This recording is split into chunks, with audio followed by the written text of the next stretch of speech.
sa Face to Face. Mainit po ang ating pinag-uusapan ngayong araw na ito. Kanina nga narinig natin ang mga sama ng loob ni Ate Lotlot. Ate Emelita, iisa-isahin ko lang po. Una daw, kayo ang nagturo kay Lotlot na magnakaw. Totoo po ba ito? Oo, totoo yun. Bakit po? Kasi may bisyo siya eh. Imbis na yung kapatid ko, lalaki. Tinatawag ko nga tulotot yung kapatid ko eh. Dahil sa eh di tinuruan ko rin siya magnakaw. Eh sa mas maigi na. Sandali! Sa unang pagkakataon ng ating mahiwagang puting silya ay nabasag na po. Anong sinasabi ninyong bisyo ni Lotlot, Aling Emelita? Eh di nagsasyabu po. Ano? Sandali! Naku, Diyos ko ba? Baka na nga, huwag nang bitawan. Ay, tumalsik. Ay, patawarin. Teka, yung pustiso ko. Bong, nalaglag.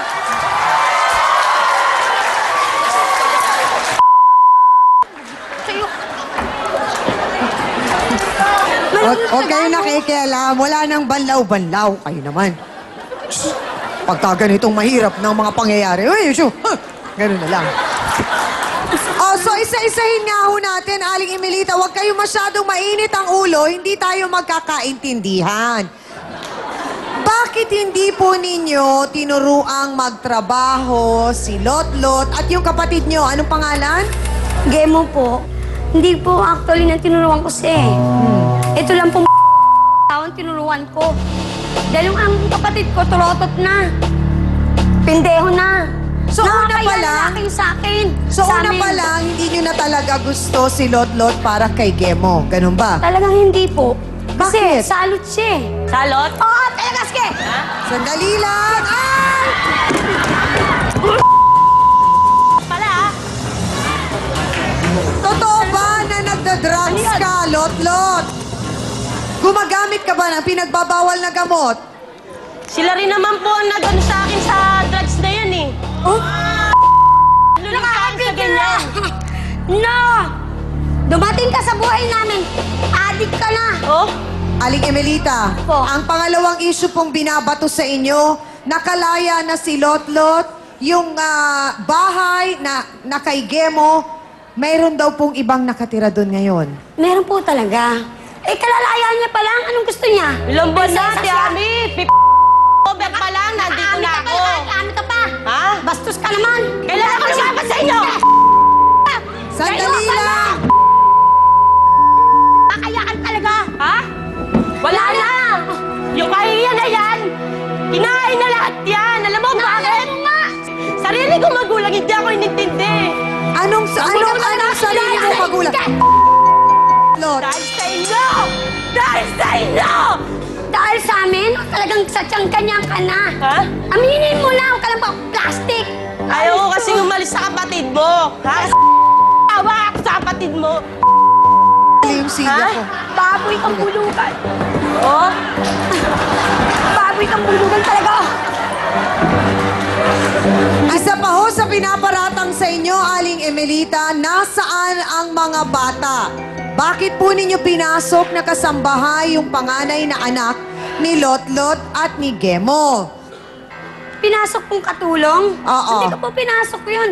Inano lang ho ng kapitbahay ko yun dahil lumalas na po yung katulong niya. Ang sabi niya sa akin, Ami, pwede bang mairam yung pamangkin mo para malaro-laro tong ko? Sabi kong ganun. Teka, nakatanungin ko yung pamangkin ko, ha? Milet, gusto mo ba? Sabi ko sa kanyang ganon.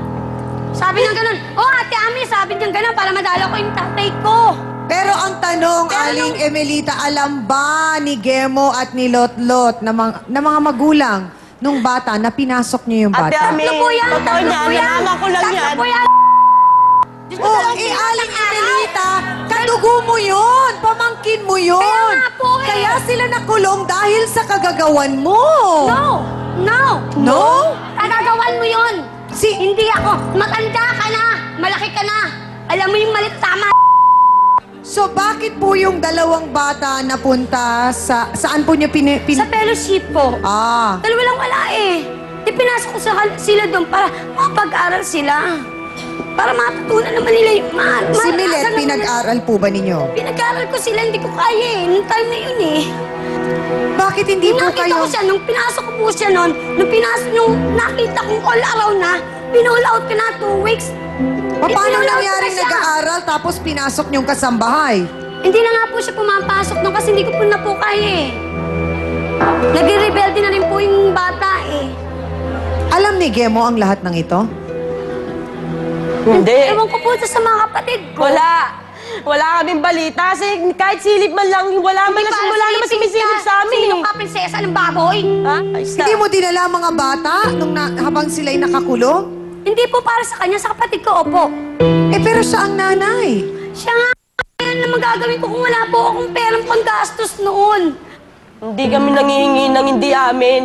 Ang sa akin lang, Nagkakaganyan yung sa amin lang. Bakit? Manan niyo ba yun? Ha? Ayun na nga, inalo ko na nga yung pera. Panggastos sa amin. Pangkain. Iniintindi. Ano ba inaalala mo? Ba't ano ba inaano mo pagkain mo? Kaya ko mabuhay sa Lakas ng sarili katawan ko. mo. Bakit Hindi ayaw ako niyo bumalik sa maghanap buhay, no? ng Sa sarili ko lang iintindihin Kasi ko kahit di na nakakatawan ako umuwi sa inyo. Sa Na ano? compound na yun, sa mga bata. Dapat di ka na Kaya umuwi. Dahil wala ka mauwian. Maging salit ka sa amin. Salot! Anong ginawa ko sa'yo? Anong ginawa ko? Hindi mo papatipera ng nanay ko. Ha? Pati stepfather ko, pinatulan mo, di ba? Sa ebidensya mo? Mahirap ang magbintang. Nag-aalikan sila ng stepfather ko. Ano pa ba yon? May ebidensya ka. Talagang may ebidensya ako, yung mata ko.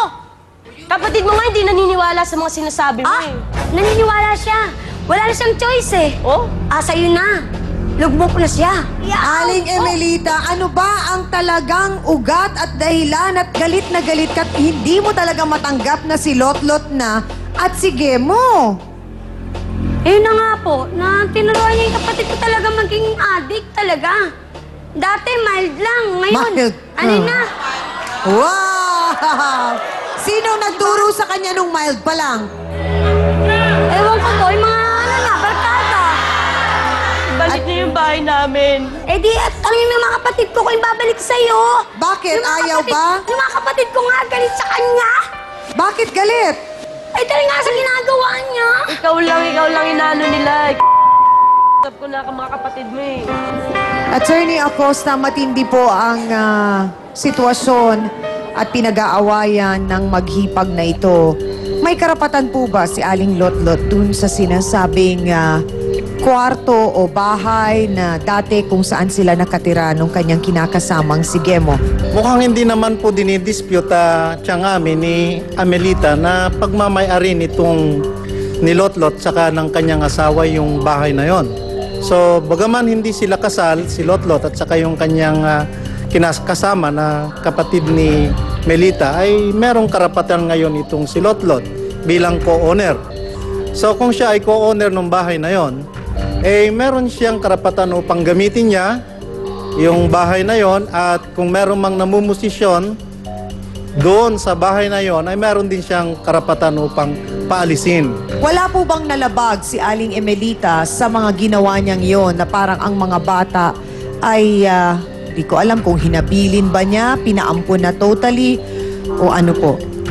Okay, Tiangami, doon po sa Republic Act 7610 ay hindi kasi pwedeng dalhin ang isang bata o minor de edad, lalo na yung below 15 years old, sa isang sino man upang doon ay maghanap buhay o kaya ay gawing katulong na walang direktang responsibilidad o walang direktang ekangay pamamahala o pangangasiwa sa minor de edad yung mga magulang.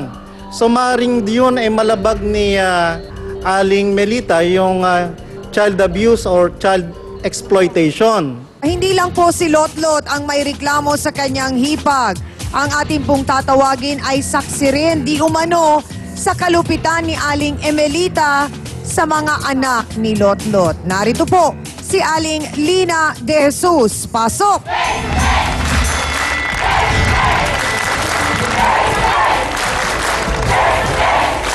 Aling Lina,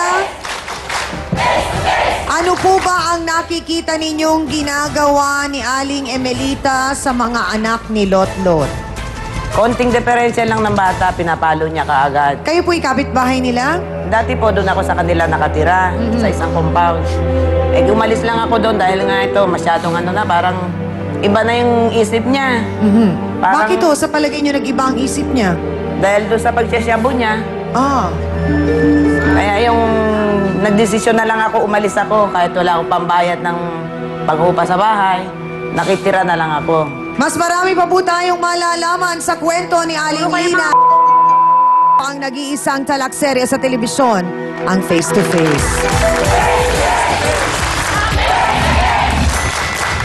Kasi kalalabas lang yun, nilalandi niya na yung chewing ko eh. Hindi kinakasama niya ngayon. Saka kung di mo matigas ang mukha mo, inutangan mo na ako, ang pabi na nahura mo.